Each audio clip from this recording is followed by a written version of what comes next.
Disclaimer.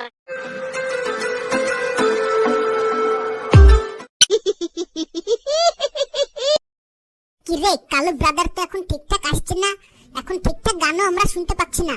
তো হাবলু তুই একটা গান শোনা আজকে। আমি গান জানলে আগে শোনাতাম, আমি গান জানি না তো।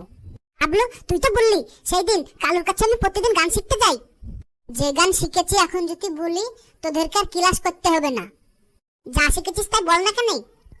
আজকে হেড স্যার ক্লাস নিতে আসবে আর পড়া দিয়ে গেছে।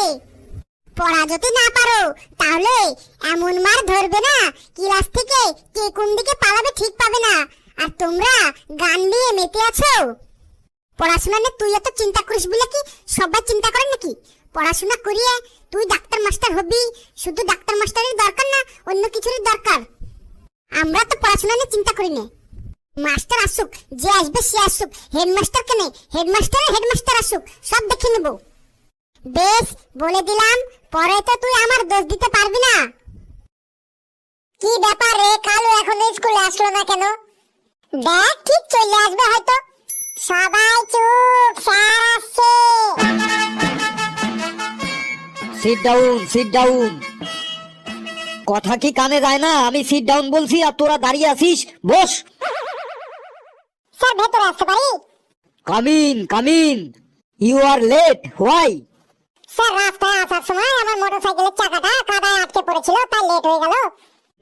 No tell me in English. তুই যে কথাগুলো বললি সেগুলো ইংরেজিতে বল। স্যার হোয়েন আই স্কুলে কামিং, মাই মোটরসাইকেলের চাকা ওয়াজ পোরিং ইন কাদা, নো নরিং চরিং, অনলি বুম বুম সাউন্ড করিং। কি সাংঘাতিক ইংরেজি রে বাবা! এখন আমি বুঝতে পারছি তোদের ক্লাস থেকে যাওয়ার পর ইংরেজি স্যার কেন প্রতিদিন অজ্ঞান হয়ে যায়। নে বস, আজ যদি পড়া না হয় তাহলে কিন্তু আমি পে দিয়ে লাল করে দেবো তোদের আজ। তোদের যে আগের দিন রচনাগুলো পড়ে মুখস্থ করে আসতে বলেছিলাম, মুখস্থ করে এসেছিস তো? হ্যাঁ স্যার, মুখস্থ কেন, একদম ফুটস্থ করে এসেছি। বললুন কোন রচনাটা বলতে হবে। এ বেটা তো আগের দিন এক বাঘ দিয়েই সব রচনাকে গিলে খেয়েছে, আজ আবার কি পড়ে এসেছে কে জানে। ওর কনফিডেন্ট লেভেল দেখে তো ওর মতি গতি বেশি ভালো বুঝছি না। তোকে পরে ধরছি, বাকি সবার খবর আগে শুনি। এই ঘেটু, তোর কি খবর রে? পড়ার কথা শুনেই তোর মুখটা কেমন কিসমিসের মতো চুপসে গেল কেন? স্যার কাল আমার বাবার সম্পত্তি 2 ভাগ হলো, তাই বাড়িতে অনেক লোকজন ছিল, তাই পড়তে পারি নাই। বলিস কি, তোর বাবার সম্পত্তি 2 ভাগ হলো মানে? ব্যাপারটা একটু বুঝিয়ে বলতো। স্যার কালকে আমার আরেকটা ভাই হয়েছে। এতদিন আমার বাবার সম্পত্তির ভবিষ্যৎ মালিক আমি একাই ছিলাম। কাল আমার আরেকটা ভাই হলো, তাহলে আমার বাবার সম্পত্তি 2 ভাগ হয়ে গেল না? কি বিশ্ব ছেলে রে বাবা! বস, এই বয়সেই সম্পত্তির ধান্দা। পেছি, তোর কি খবর রে? রচনা পড়ে এসেছিস তো? স্যার কালকে আমাদের বাড়িতে আমার স্মল মাদার এসেছিল, তাই পড়তে পারিনি। স্মল মাদার মানে? স্যার ছোট মামা, স্মল মানে ছোট আর মাদার মানে মামা। ইংরেজি স্যার আমাদের ইংরেজিতে কথা বলার চেষ্টা করতে বলেছে, তাই আমি ইংরেজিতে বললাম। তোর যা ইংরেজি, এই ইংরেজি শুনলে তো মানুষ আহত হয়ে যাবে। তুই বস। বাবা হাবলু, তুই পড়ে এসেছিস তো? কাল স্যার বৃষ্টিতে ভিজে সর্দি লেগে গেছে, তাই পড়তে পারিনি। তুই আবার বৃষ্টিতে ভিজতে গেলি কেন? স্যার পরশুদিন আমার দাদু অফিস থেকে বাড়ি ফেরার সময় বাসের মধ্যে একটা কাপ সিরাপের বোতল কুড়িয়ে পেয়েছে। দাদু বলল এত দামি কাপ সিরাপটা ফেলে দেব, তাই দাদু আমাকে জোর করে বৃষ্টিতে ভেজালো যাতে আমার সর্দি লাগে আর ওই কাপ সিরাপটা আমার কাজে লাগানো যায়। কি সাংঘাতিক রে বাবা! তোর দাদু তো দেখছি সামনের বছর কিপটেমির জন্য পুরস্কার পাবে। দেখলেন তো স্যার, আমার ছাড়া আর কারো পড়া হয়নি, তাই ওদের পড়া ধরে সময় নষ্ট না করে আমাকে ধরুন। বেশি লাফালাফি করিস না রে ফেলু, স্যারের মুডটা এমনিতেই আজকে খুব খারাপ আছে। চুপচাপ থাক একটু, না হলে তোর জন্য সবাই আমরা পেদানি খাবো আজ।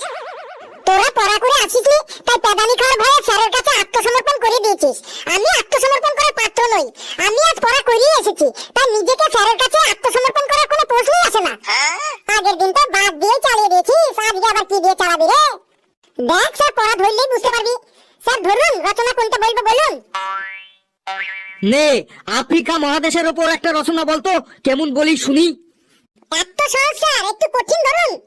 বেশি পাকামি করিস না ফেলু, যেটা বলতে বলেছি সেটাই বল। আফ্রিকা মহাদেশ নিয়েই রচনা বল। স্যার, আফ্রিকা মহাদেশ হলো পৃথিবীর মধ্যে দ্বিতীয় বৃহত্তম মহাদেশ। পৃথিবীর বৃহত্তম মরুভূমি সাহারা এই মহাদেশেই অবস্থিত। আফ্রিকা মহাদেশের অনেক জায়গা জুড়ে রয়েছে গভীর জঙ্গল। এই জঙ্গলে নানা প্রজাতির পশু পাখি আছে, তার মধ্যে হাতিও আছে। হাতি হলো পৃথিবীর স্থলভাগের সব থেকে বড় শক্তিশালী প্রাণী। হাতির ইয়া বড় চেহারা, ডিশ অ্যান্টেনার মতো বড় বড় দুটো কান, দেহের তুলনায় লেজটা এইটুকু পুচকে পড়া, চোখ দুটো মিনমিনে ছোট। হাতির সামনে কেনের মতো সুরও আছে। আর হাতির মনে এত আনন্দ, এত ফুর্তি যে সব সময় দাঁত বার করেই থাকে। স্যার, কেমন লাগলো আফ্রিকা মহাদেশের রচনাটা? বুঝেছি, এ বেটা আজ হাতির রচনা পড়ে এসেছে। আজ সবটাই ও হাতি দিয়েই চালাবে। আমিও আজ ওকে ছাড়বো না, ওকে আজ আমি জব্দ করেই ছাড়বো। কিছু বললেন স্যার? না না, তোকে কিছু বলিনি। তুই এবার শরৎকালের ওপর একটা রচনা বলতো। পারবি তো ফেলু শরৎকালের রচনা? তুই দেখ না, এটাও খুব সহজ, আমার কাছে একদম জল ভাত। স্যার, আমাদের দেশ মৌসুমী জলবায়ুর দেশ। এই মৌসুমী জলবায়ুর প্রধান বৈশিষ্ট্য হলো ঋতুচক্র। আমাদের দেশে বছরে 6টি ঋতু দেখা যায়।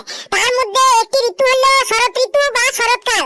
এই শরৎকালে আকাশ পরিষ্কার থাকে, ঘাসের উপর শিশির পড়ে, চারিদিকে কাশ ফুল ফোটে। এই শরৎকালে বাঙালির শ্রেষ্ঠ উৎসব দুর্গাপূজা হয়। দুর্গা ঠাকুরের 2 মেয়ে লক্ষ্মী ও সরস্বতী, আর 2 ছেলে কার্তিক ও গণেশ। এই গণেশ ঠাকুরের মাথাটা মানুষের নয়, হাতির। আর এই হাতি হলো পৃথিবীর স্থলভাগের সব থেকে বড় ও শক্তিশালী প্রাণী। হাতির ইয়া বড় চেহারা, ডিশ অ্যান্টেনার মতো বড় বড় দুটো কান, দেহের তুলনায় লেজটা এইটুকু পুচকে পড়া, চোখ দুটো মিনমিনে ছোট, সামনে ক্রেনের মতো সুর আছে। আর হাতির মনে এত আনন্দ, এত ফুর্তি যে সব সময় ফুর্তিতে দাঁত বের করে থাকে। হ্যাঁ, যা অনুমান করেছিলাম ঠিক তাই। বেটা হাতির রচনায় পড়ে এসেছে। এবার ইতিহাস থেকে রচনা ধরবো, দেখিও কি করে। নে বাবা ফেলু, এবার তাজমহলের উপর একটা রচনা বলতো। তোকে এবার বিপদে ফেলে দিল রে ফেলু। তাজমহলে তুই হাতি আনবি কি করে? তুই দেখ না, ঠিক পারবো। স্যার, তাজমহল হলো পৃথিবীর 7টা আশ্চর্যের মধ্যে অন্যতম। এটি ভারতের আগ্রায় অবস্থিত। সম্রাট শাহজাহান তার প্রিয়তমা স্ত্রী মমতাজের স্মৃতির উদ্দেশ্যে মার্বেল পাথর দিয়ে এই তাজমহল তৈরি করেছিলেন। তাজমহল যখন তৈরি করা হয় তখন উন্নত মানের যানবাহন ছিল না। তখন ভারী ভারী পাথর বহন করার জন্য 1000-এরও বেশি হাতি ব্যবহার করা হয়েছিল। আর এই হাতি হলো পৃথিবীর স্থলভাগের সব থেকে বড় ও শক্তিশালী প্রাণী। হাতির ইয়া বড় চেহারা, ডিশ অ্যান্টেনার মতো বড় বড় দুটো কান, দেহের তুলনায় লেজটা এইটুকু পুচকে পড়া, চোখ দুটো ছোট মিনমিনে।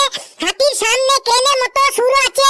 আর হাতির মনে এত আনন্দ, এত ফুর্তি যে সব সময় দাঁত বার করেই থাকে। স্যার, কেমন লাগলো তাজমহলের উপর রচনাটা? দাঁড়া, একটু নিঃশ্বাস নিয়ে নি, আমার হার্টবিট বেড়ে গেছে। এই কিছুতেই বেটাকে জব্দ করতে পারছি না। নে, এইবারই লাস্ট। আশ্চর্য জগদীশচন্দ্র বসু নিয়ে একটা রচনা বলতো। দেখি বেটা তুই এবার হাতি কি করে আনিস। এবার তুই মনে হয় ফেসে গেলি রে ফেলু। আশ্চর্য জগদীশচন্দ্র বসু রচনার মধ্যে তুই হাতি আনবি কি করে রে? Impossible has not in my dictionary. এই ফেলুর কাছে কিছু অসম্ভব নয়। দেখ, ঠিক পারবো। নে, তাড়াতাড়ি বল। আশ্চর্য জগদীশচন্দ্র বসু ভারত তথা বিশ্ববিখ্যাত একজন প্রাতঃস্মরণীয় বিজ্ঞানী। তিনি প্রথম গাছ নিয়ে গবেষণা করে বলেন যে গাছেরও প্রাণ আছে। এই গাছের থেকে কাঠ পাওয়া যায়, আর সেই কাঠ থেকে চেয়ার, টেবিল, খাট, আলমারি তৈরি করার সময় কাঠের সাথে কাঠের জোড়া লাগাতে কাঠ মিস্ত্রিরা ফেভিকল আঠা ব্যবহার করে।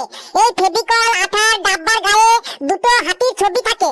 আর এই হাতি হলো পৃথিবীর স্থলভাগের সব থেকে বড় ও শক্তিশালী প্রাণী।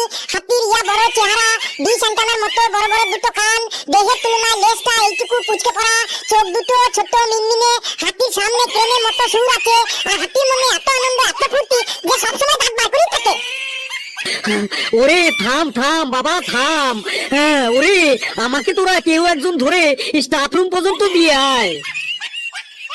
বন্ধুরা, রচনার ক্লাসটা কেমন লাগলো কমেন্টে অবশ্যই জানাবেন। আর ভিডিওটিকে লাইক করবেন, যত খুশি পারেন শেয়ার করবেন। আর চ্যানেলটিকে সাবস্ক্রাইব করে আমাদের সাথে থাকবেন। আরো অনেক আনন্দের ভিডিও নিয়ে আসবো। সকলে আনন্দ থাকবেন, সুস্থ থাকবেন। যে যত আনন্দে থাকবেন, যে যত হাসবেন, সে তত বেশি সুস্থ থাকবেন।